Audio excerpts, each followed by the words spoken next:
I would like to say that for anyone who is listening or who's able to be present in this moment right now, that there are people in the world that can see you and hear you, and can see your value and your worth without you doing anything, right? Absolutely. Just showing up. And I'm hoping that people can do whatever they need to do to start to learn how to show up for themselves, to fall in love with themselves, and to fall in love with the life that they will create for themselves. Because we are the author, the creator, the designers. We do it. Definitely. No one else does it. They may contribute to it, but it's up to me. Yeah. Right? It's up to me. Absolutely. So I'm hoping people can find themselves in that space, empower themselves any way they can, and make it happen. Wonderful. Let's do it. Absolutely. Let's roll. That's awesome, right. Lindsay. Yes. Thank you. Well, thank you. Good morning, everyone. I'm Dr. Carmen Majid. Thank you so much for joining me again for another segment of Conversations with Carmen. I am excited and delighted to be joined by my fellow colleague and fellow private practice owner, Lindsay Scales, licensed marriage and family therapist. Thank you for joining me. Thank you for having me. Absolutely. All right, let's dive right in. So I remember when we chatted a few days ago, just during our little icebreaker, you shared with me that in terms of like a professional or a career trajectory, psychology wasn't necessarily the first thing that came up for you. I think I remember you sharing with me that it was actually an interest in business. Yes. Okay. Can you share a little bit about that journey with me? Well, that was a bit of a journey. I started out with the idea, of course, business. So I do have a degree in business administration. Okay. And then I went on to continue my education for a bachelor's in business. And, it was going along just as, we do when we're in school. And I found myself it was a business law class. And I was sitting in the front row. Yes, I am that student that likes to sit in the front sometimes. I understand. And I found myself like drifting off in my class. And I started to like observe all of these small like things about my professor. Wow. Like I was looking at his mustache, I was looking at his teeth, I was looking at his clothes. I was like, where am I going? What am I doing? And I just felt it's so bored. Wow. And I was like, this can't be it. And at that moment, I realized I think I need to reassess and see, like what is happening here. Right. And I actually decided that, you know what, I'm going to switch to psychology. Wow. Because psychology was something that came natural to me. It was really quite organic. Ever since I was really young, like I told you, I had like adults telling me things that they should not be telling a 12 or a 13-year-old. And even at that age, I felt honored that they would share those things with me, but at the same time, I didn't know what to do with it at that age. Right. And my influence may have been my mother, because she works in business. That may have been an influence for me to enter into business. Sure. But when I really took the time to assess, like, what's more in sync or alignment with myself and who I am and what I do, psychology was it. So I switched from a bachelor's in business to psychology. Yeah. And it's wonderful. Then I went on.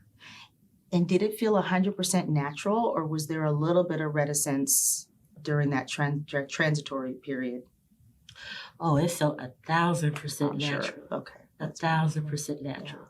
Although I do feel like I'm the type of person that, if I put my mind to it, I can do it. Absolutely. But psychology, it felt like it was something that was kind of in my DNA, so to speak.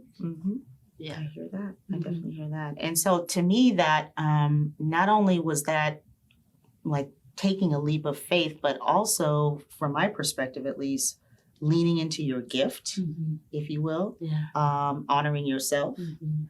Because a lot of times we can dig our heels in and we end up dishonoring and almost betraying ourselves.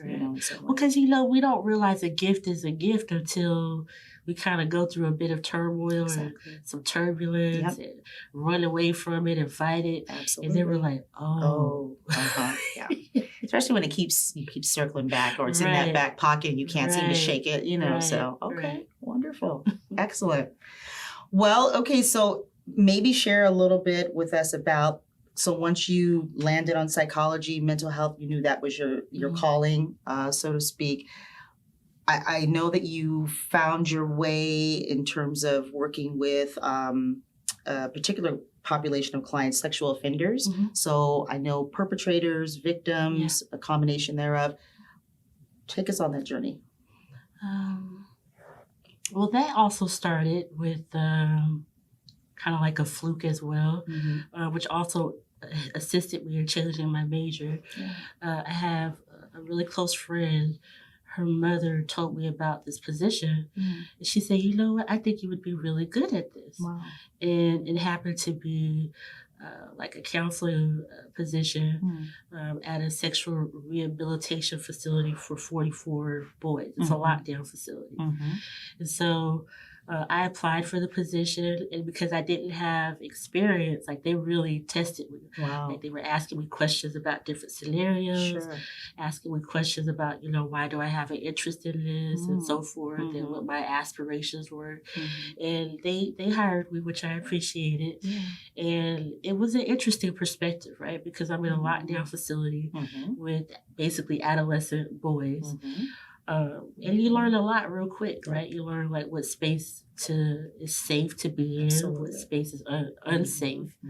And you learn that the majority of these boys, they all have their own story. Yeah, for sure. For the most part, they all have their own story. And so it helps to change your perspective not only on the boys themselves, but on humanity. Yeah. You know? Yeah, for sure. And what would you say were some of the common clinical themes that arose for you? And I heard what you said not even a minute ago, that every one of those clients, every one of those boys had their own story, for sure. But at the same time, though, just in terms of, you know, again, clinical themes, clinical concepts that come up, I think some of that is really collective. So I'm just wondering, what are your thoughts? I would say in terms of the common denominators, the themes that were coming up, a lot of it was surrounded by intergenerational trauma. Wow. A lot of it was surrounded around the parent-child dynamic. For some, there was an absence, a neglect. And for some, there was actually overindulgence, overcompensator. Like the idea that my child could never, you know? So you kind of are in a state of denial when you have that perception.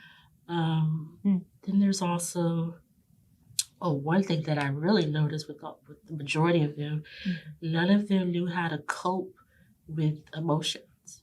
None of them. None of them knew how to cope, heal, recover from what they were feeling internally. So that taught me something, right? Yeah, absolutely. Yeah, that emotional regulation was absent. Okay. Big time. Okay. Big time. Huh.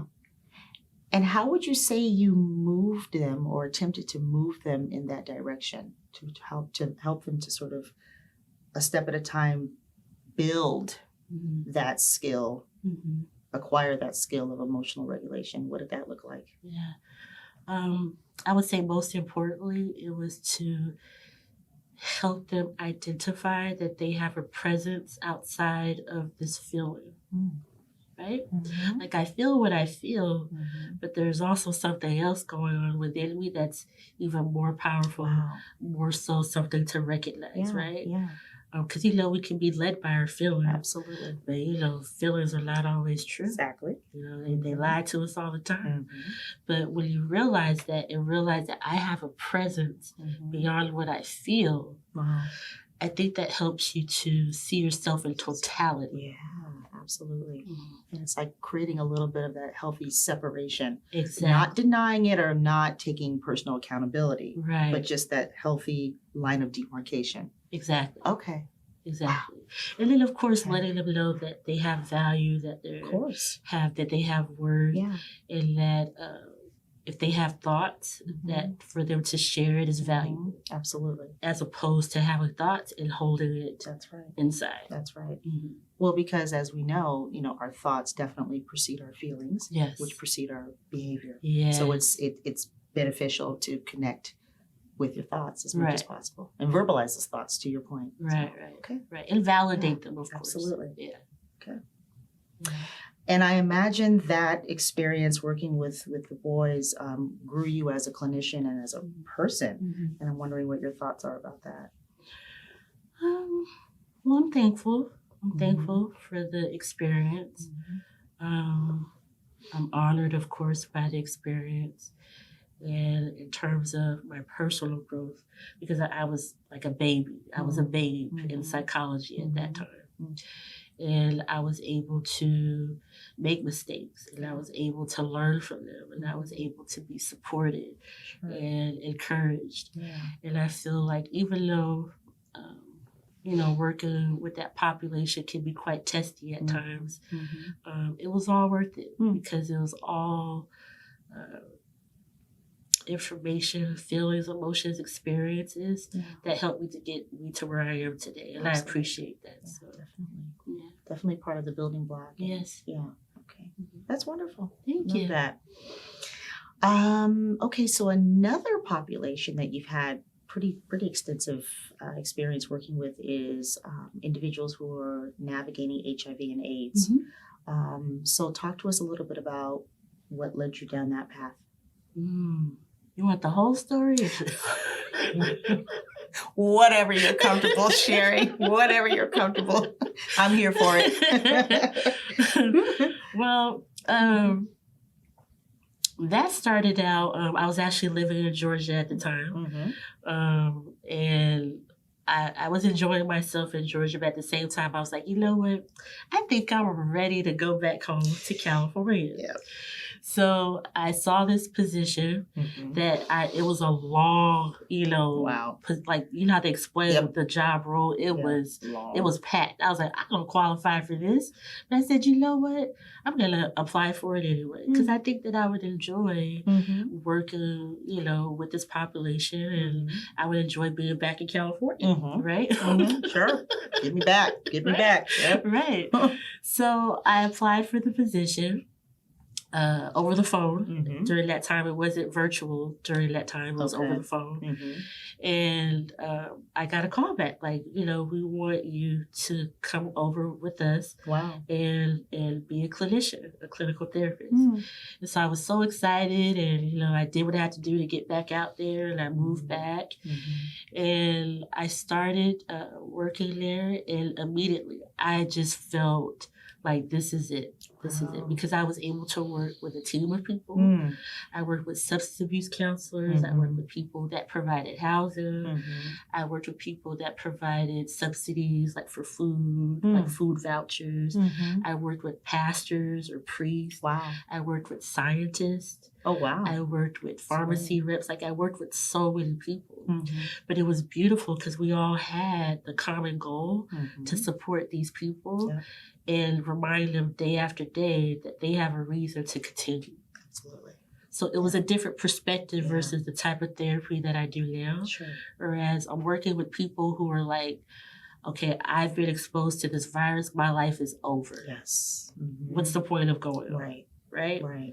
And so, to have that position where you're trying to shine the light, but also remind people that they are the light and to continue and to find the beauty in themselves and to find things that are worth living for. Yeah.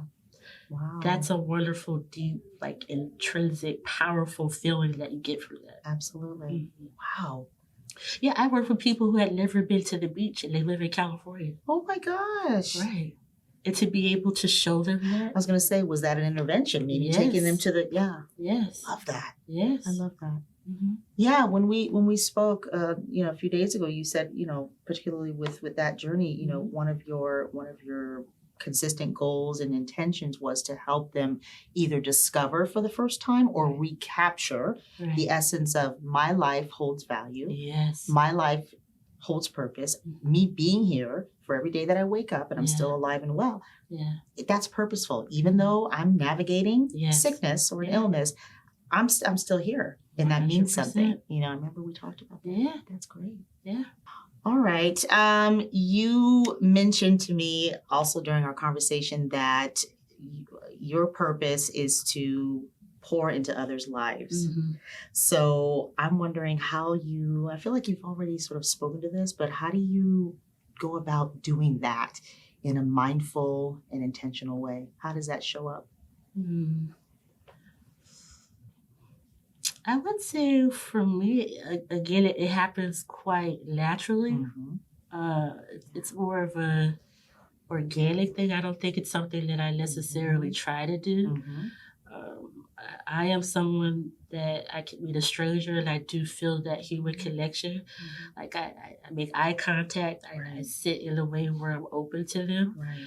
And I think that just by being a presence for people, even strangers, like just sitting with them and listening, engaging in conversation, it could be so, I don't know, moving perhaps, if that's the word. Yeah. But you're doing it without effort. Like it's not like I have this 1, 2, 3, okay, I've done what I gotta do. Checking the boxes. Right. It's more like I see you, you see me, I hear you, you hear me. And that's like the essence of human connection. Absolutely. And by doing so, we either plant, something that might grow, or we just hold space. For sure. Mm-hmm. Yeah. And it's great either way. Right. It's great either way. Right. Yeah. Wonderful. Yeah. I just met someone in Seattle. I was in Seattle this past weekend, and I went to the Seattle Art Museum. Oh, wow. And they had an exhibit, and there was a long line for this exhibit, right? And I went by myself, and there was, I'll say, a young lady standing in front of me, and we just began talking, right? And we were in line, I don't know, maybe 15, 20 minutes. And during that time of us just standing in line to get into this exhibit, at the end of it, she was like, you know what?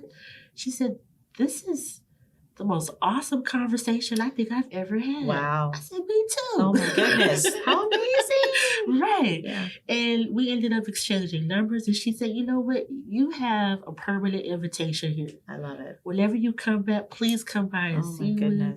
Let's keep in touch. And I was just like, wow. Yeah. I just came to look at some art. Right. And I ended up having an establishment. Sure. And a spark of possibly a new friendship. Absolutely. Right. What a blessing. Right. Yeah, I love that. Right. It's amazing. Yeah. Yeah. Just, being unapologetically you. That's it. Yeah. That's I love it. That. Yeah. And I think when you do that, when you're unapologetically you, you allow others to be that as well.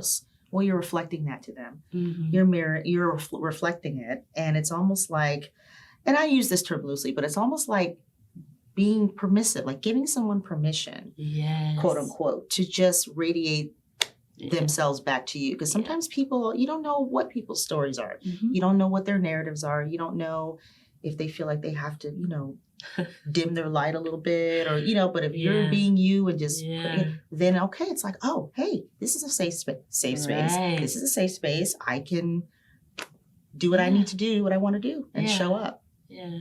So I guess that's what that would be, like pouring into other people. Yeah. It would be definitely in its simplest form. Absolutely. Being present and allowing a person to be seen and heard. Absolutely. And if you think about it, it's like a parallel process in terms of what we do for our clients. We hopefully create a warm, nurturing, trusting environment that conveys to them the idea that they are free and safe to be who they are. Right. And that goes back to that whole idea of we as providers or clinicians providing that corrective emotional experience for clients, providing them with things and experiences and feelings that they either haven't been able to capture in quite a long time or they never had the privilege Yeah. of capturing or being exposed to. Right. So in my mind, it's kind of like a parallel process. And your new friend, she's not your client, but Yeah. sounds like a new friend, Yeah. you know? So Yeah. I feel like you did the same thing for her that you would have done for anybody, Yeah. you know? Yeah. Oh, I hope so. that's wonderful. Yeah. Okay. What other areas of mental health have you worked in and gained experience in before coming to private practice? Ugh. I would have brought my resume. She's like, Yeah, there's so much. What stands out? What stands out? What's I guess what's most notable to you? Well, I think we've already talked about, working with the boys Yep. with the sexual Yep. rehabilitation program. Sure. And then I also worked for another organization, which was also for sexual abuse. Okay. And that was for victims and perpetrators. Mm-hmm. And there were some adults in that program as well. So that was interesting. And then Wow. working with kids like as young as 5 and 6, that was a bit challenging because, you're like, these are babies. Sure.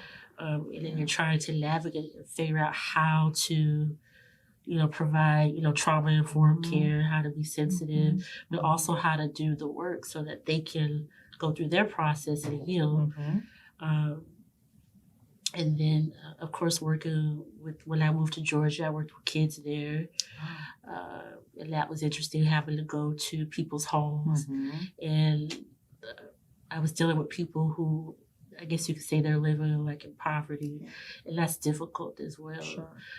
Because you could be in a really uncomfortable situation in someone's home, but this is their home. So you want to be mindful of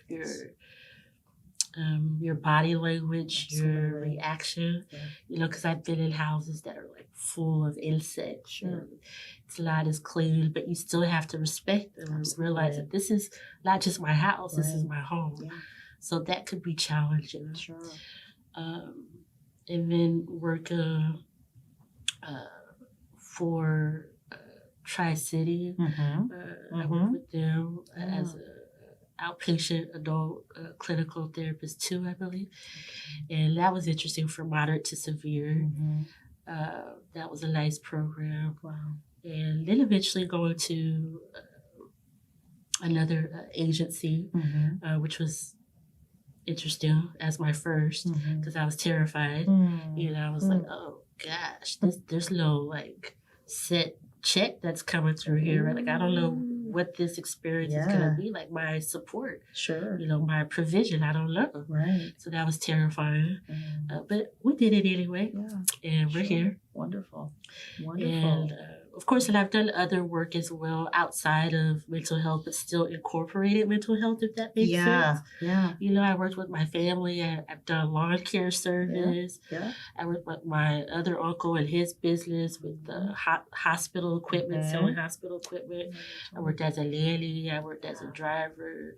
I even worked for the post office. Wow. Yeah, I've done all kind of things. Okay. But I tell you, each and every one of them, I can tell you there was some form of therapy. Okay. That showed up. Yeah. Okay. Right. Yeah. Right. So, and those were the moments in life where I was like, I need a break, or I was trying to run away from it. Yep.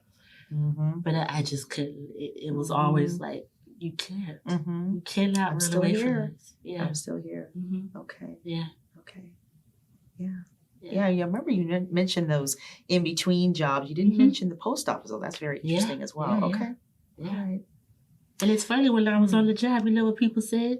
You should be a counselor. You're like, like I haven't heard that before. Okay. Yeah. Right. I just laugh like, okay. Yeah. Okay. Maybe I should. Maybe I should. Yep. It's like that. Knock, knock, knock. Right. Absolutely. Right. Okay. All right. But you eventually circled back. Yes, and I'm here. Which is wonderful. Yeah. Private practice. Did you know inherently that private practice was meant for you at some point? No. Okay. Not at all. What was that? Not What was at that all. experience? Well, I was working somewhere, I won't say where, and I was stressed out. I was stressed out. I had to go to the doctor. Wow. I a rash. They were like, oh, this is a stress rash. I said, I didn't know there was such a thing, a stress rash. And then I decided, oh no, I will not do this. And I put in my notice, not even knowing where I was going to go. Not even knowing where I was going to go. Okay. And I was actually in my own therapy, and my therapist suggested you should go into private practice. Wow. And that's how I ended up with going into private practice. Okay. Wow. I know, right? I mean, did you struggle? Did you grapple with that feedback at first, or did it feel like, oh no, was it almost like, no, this is what I needed to hear? No, at first I was like, she's lying to me. Why is she lying to me like this? I don't need to be misled. Right, yeah, don't do this to me. What are you doing? You're supposed to be helping me. Yeah. Right. But then, like I was saying earlier, we plant seeds, and perhaps that's what she did for me. Yep. And it took a little bit of time. And I communicated with my mother about, what we discussed, and I asked her what she thought. Yeah. And then I went to my quiet place, and I sat still for a minute, and I just did it. I just did it. I was like, okay, I'm gonna do this. Let's do it. Yeah. Let's go. Yeah, I didn't have a plan. I just went for it. Yeah. Yeah, and left it up to faith, and that there's something for me. Absolutely. And I'm not going to worry too much about it. And I followed through and did what I needed to do. And I guess we can say the universe did what the universe had to do.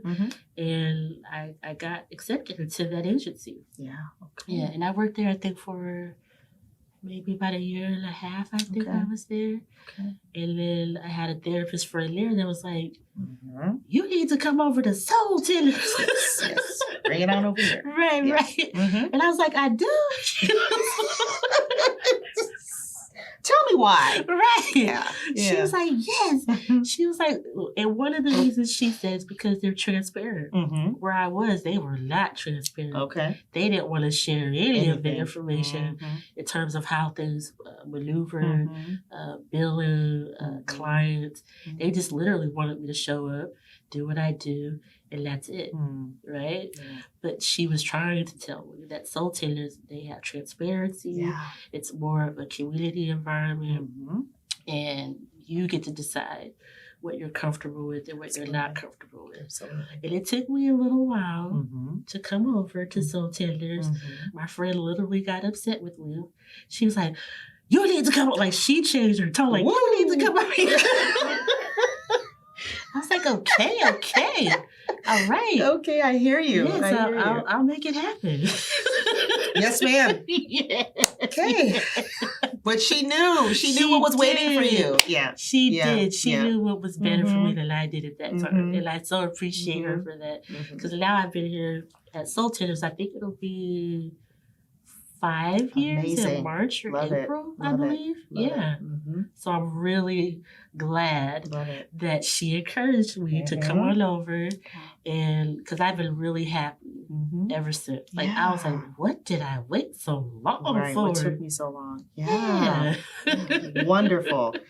That is awesome. So in addition to benefiting from the transparency, like you said, the support, the sense of community, what are some other things, what are some other wonderful takeaways that you've had since being here? Part of our network? Yeah. Yeah. I would say, I think the support is like number one. It's amazing. Because we have, the weekly supervision, which I attend every other week. Great. Yeah. Sure. I attend every other week because that was actually an element that I did not like in my other positions. Okay. Was having to have meetings and get together. Sure. It just drove me nuts. Sure. But I actually enjoy when we get together and we discuss what's going on. We check in with each other, and it seems like it's really genuine. Yeah. Right? Absolutely. Like we're really checking in. We're trying to get feedback on some of our cases, and we're trying to learn. And even in our supervision, we'll have moments with us where we're like, wow, like we needed that. Yeah. We needed that. Yeah. And I appreciate that so much because I've learned about myself personally that community is really big for me. Yeah, for sure. It makes me feel welcomed. Mm-hmm. It makes me feel a part of something. Mm-hmm. It makes me extremely aware of what it is that we do and how important it is to have collaboration, to have like what we're doing now, to be able to sit down, talk with each other, Absolutely. and grow from whatever it is that we plant, even in ourselves. That's right. Not just our clients. That's right. Yeah, that's right. And at the same time, though, the experience does not take away from you or rob you of your autonomy. No. And that's the, and you don't find that everywhere. I don't think you find that in most places, and what I say throughout a lot of these, interviews that I do, these conversations, is that we're more than independent contractors. We're business owners. This is your practice is yours. You grew it, you planted the seed, you grew it, you continue to grow it. It's yours to have. And to, exert total control over. And at the same time, though, you have people, you have a team, you have colleagues who have your back at the same time. It's a delicate blend. And like I said, you don't find that everywhere. It is. So the concept of group supervision or consultation, it depends on the lens that you look through. Some people, when and if they're feeling resistant, it could be like, well, are people checking up on me? Do I have to qualify my cases? Do I have to qualify how I do therapy? It's not about that. You don't get that vibe. It's just having touch points, So, yeah, that's great to hear. Yeah, yeah. And then, of course, I feel like here at Soul Tenders, I feel like in terms of our monetary rewards, that we're acknowledged for what we do. Absolutely. Like we're not being cheated. Yeah. We're not being, devalued. Right. Absolutely. So I can appreciate that. Absolutely. Because that is an aspect of what we do as well. And That's I think it's important to acknowledge that. That's right. That's right. We do very valuable. The work we do, I don't think you can put a price tag on it, honestly. Well, I would like to. She's like, to be honest with you, I'd like to be able to, Because I feel like what we do is, it's just amazing we do, right? It is. Right. Like we put a lot of money into our education. We put a lot of time, blood, sweat, and tears into that, right? No, it takes a lot of time to do what we do. Yeah. And the way that we impact the lives of individuals, families, communities, and really our society. Right. That is big. Agreed. So when it comes to being rewarded for that or acknowledged, I feel like we should be at the top. Yeah, right. I totally agree. Yeah, because we really don't get acknowledged that much. So. No, and I think that's another built-in mission here, is to really, again, this is the reason for this conversation, for having these provider spotlight segments, really acknowledging and bringing to the forefront all of the wonderful souls that we have here, But we do amazing work, and we do it with the utmost of intention. Yes. And that is important. So we do. Okay. That's right. Tell them. You're so funny, Lindsay. I love you. So, okay.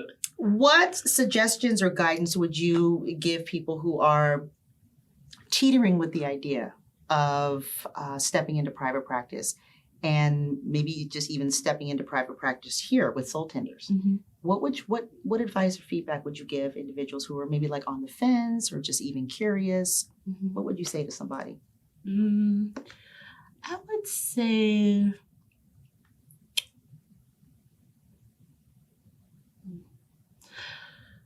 whatever, your aspirations are, whatever you dreamed of when you thought of yourself as a clinician, a therapist, a light worker, a healer, whatever you want to call yourself, that whatever that is, when you come to Soul Tenders, to Soul Tenders, it comes to fruition. Sure. And it comes to fruition because you have wonderful people that will support you, encourage you. You have wonderful administration that also supports you and takes good care of you. Sure. And I think that when we are in that space, the only thing we can do is grow. Yeah. The only thing we can do is become what we envisioned ourselves to be. So I think that, someone's like, you know what, I'm thinking about going into private practice. I'm going to say go for it. Go for it. Whatever fears you have, whatever concerns, worries, stress, irritability maybe that you may have, put it over here. Right. Move it out the way. It's no longer a barrier. And walk the path that you are creating for yourself. And come on over and let's do what we do. And watch. Just watch. Watch yourself grow. Sure. And watch how what you dreamed of comes to life. Absolutely. Yeah. That's wonderful. That's wonderful advice. And it does really start with the creative imagination. Oh yeah. I remind clients all the time that, you know, this chair, this table, this sweater, whatever, you know, it became tangible, but not before someone imagined it or thought about it and took the steps to breathe life into creating it. It's the same thing with your what you end up doing, you know, either as your passion or as your career or a combination of both. It starts up here. Yeah. Got to envision it. Yeah. You know, and you breathe life into it. So no, that's great. That's great. That's great advice. Yeah. What clients do you see in your practice for the most part? I see a little bit of everybody. I see men, I see women, I see the more mature. I see, well, I do have, I prefer not to work with children anymore because I feel like I've done that.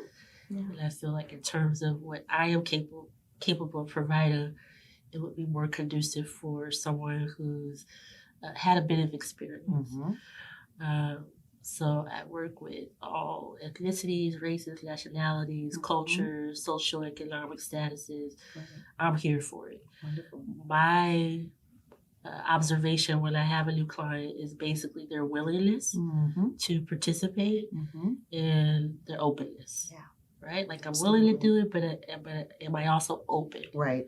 Right? Right. Because I can't really break down doors for you. That's right. I need for you to at least be in that space so that we can do the work. Yeah. That's the only prerequisite, so that's to speak. it. Yeah, that's it. That's great. Do you have any professional bucket list goals or aspirations for yourself?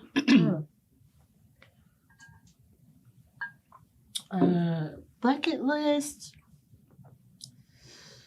Yes, I want to, I really, really want to begin creating a space just for clinicians. Yeah, you mentioned that. Right? Like I really want to create a space in like unique places where we can gather, where we can converse and really, you know, get in touch with each other in terms of like why we decided to do this, how we did it, and build our confidence up. Because I've noticed that a lot of clinicians, they don't really feel confident sometimes in their abilities. And I really, that pouring into, I really want to pour into clinicians and let them know how awesome they are just for you to even decide this is what you want to do. Sure. Because it's a lot of investment. Right? Absolutely. Emotionally, mentally, physically sometimes, financially, time-wise, it's just a lot. And I want them to know how important they are and to feel like they have a safe space to kind of bring it down a bit and acknowledge like, you know what? I am good at what I do. Absolutely. I don't know if it's humility, but I'm like, oh, we don't need to practice humility right now. Let's talk about it. You are great. Absolutely. Yes, you are good. You know, and I want you to know that, like KNOW. I want you to know how powerful it is what we do. But also knowing that, I need you to also know that it's important to take care of yourself. Sure. Because I think a lot of people that choose this profession are really good at being last on the list. So we can't do that anymore. Right. I want to redirect that and encourage clinicians to feel okay and comfortable with being a priority in their own lives. Absolutely. Like, let's do it. Absolutely. Yeah. And that, I think that's important. That's important messaging, and that is hugely important work. And what I think that ends up inspiring in probably a lot of people is like a little bit of like an internal tug of war because people getting used to placing themselves last, putting themselves last. A lot of times that's cultural. Yeah. A lot of times that is just what was modeled or what was, that whole vicarious observation at home. That they watched their mom do that. They watched their whatever caregiver. So it became part of them and how they naturally navigate their world. Yeah. So to be able to get in there and challenge that, I think that's healing. And that takes me back to, and don't quote me, and I can't remember who I got this from, but it's something to the effect of, as a clinician, you can only take your clients as far as you've gone. So if you can do the work to challenge yourself, challenge your narratives, break down those barriers, pivot in another direction, go from putting yourself last to making yourself a priority as you're entitled to do, that's growth. That's breaking down a barrier. And I think that parallels with showing up for a client and being able to walk alongside them, align yourself with them, and help them break barriers. But we can, and it's been my perspective for years, I can only go as far in therapy with people as I've gone personally, whether it's through my own therapy, through my own life experiences, through the wisdom that I've acquired, or a combination of. So I really resonate with that a lot. You had, because you reached out to me as well as I'm sure a number of other clinicians, but you had you'd been trying to establish like a meetup in the Claremont area, right? Is that still going on? Or? It's still going. Okay. I was trying to create a group specifically for Black clinicians. Yes, that's right. Because we're a very small percentage of therapists in the United States of America. It's very small. I think it's like 4%. Wow. The percentage of therapists. Wow. So that's really, a small number. So I wanted to make sure that, again, that there was a safe space. I guess that's something I like to do, right? Yep. Create a safe space for Black clinicians and the things that we experience. Sure. Not just as a clinician, but as, a Black or a person of color experienced clinician, because that can be kind of rough sometimes. So to feel like I have this space I could go to talk about these things that are bothering me, to feel supported, to feel encouraged, to figure out ways to navigate that, that is so beneficial. Absolutely. So it's still going. But as of right now, it's going to be a pause because I've decided to do a little bit of traveling. Great. So I'm going to be like a traveling therapist. Wonderful. And, that's actually a therapy, travel therapy. Great. And I'm going to see if I can encourage more people to participate in that as well. Love it. Love it. That's wonderful. Excellent. I'm curious, what are your hobbies and what does self-care look like to you? I imagine travel's one of them. I was going to say, I think you already know what yes, one of them yes, is. Yes, definitely. I'm a bit of an explorer.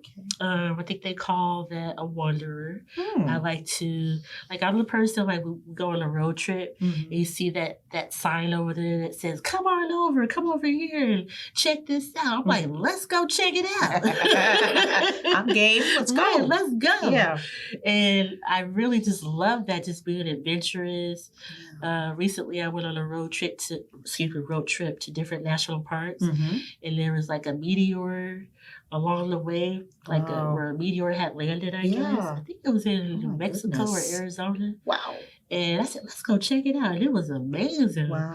I was like, to think that something that large impacted the earth to make this crevice. I don't know, I'm a little bit of a nerd with that kind of stuff. Okay. But I love it. All good. Yeah. How amazing. Oh my goodness. Yes, but I love national parks. I love to travel. I love photography. I love to write and read, of course. Great. I just love to try to live my life to the fullest. Absolutely. Yeah. Maximize it every day. Yeah. That's great. Yeah. Well, this has been wonderful. I'm just wondering, is there anything left that you would like us to know about you? Anything else to share? About me? Random fact, trivia, anything? No, Fun fact? She's like, I put it out there quite a bit. I'm love good it. when it comes to what people need to know about me. Yeah. But I would like to say that for anyone who is listening or who's able to be present in this moment right now, that, you know, there are people in the world that can see you and hear you Yeah. and can see your value and your worth without you doing anything, right? Absolutely. Just showing up. Yeah. And I'm hoping that people can do whatever they need to do to start to learn how to show up for themselves, Sure. to fall in love with themselves, and to fall in love with the life that they will create for themselves, because we are the author, the creator, the designers. We do it. Definitely. No one else does it. They may contribute to it, but it's up to me. Yeah. Right? It's up to me. Absolutely. So I'm hoping people can find themselves in that space, empower themselves any way they can, and make it happen. Wonderful. Let's do it. Absolutely. Let's roll. That's Awesome, right. Lindsay. Yes. Thank you. Well, thank you for being here. Thank you for really having appreciate me. your time and showing up in my space today. Thank you. So if anyone would like to reach out to you for questions or anything like that, what is the best email address for them to reach you at? My email is lscales.ip@soultenders.com. Wonderful. Absolutely. Okay. And then as per usual, anyone who would like to contact me for anything, questions, feedback, I can be reached at cmajid.ip@soultenders.com. That's cmajid.ip@soultenders.com. And for anyone who has questions about conversations with Carmen or about the Provider Spotlight process in general, feel free to reach out to Provider Relations at providerrelations@soultenders.com. Again, I'm Dr. Carmen Majid. My colleague, Lindsay Scales, licensed marriage and family therapist. Thank you all for joining us, and we'll see you next time.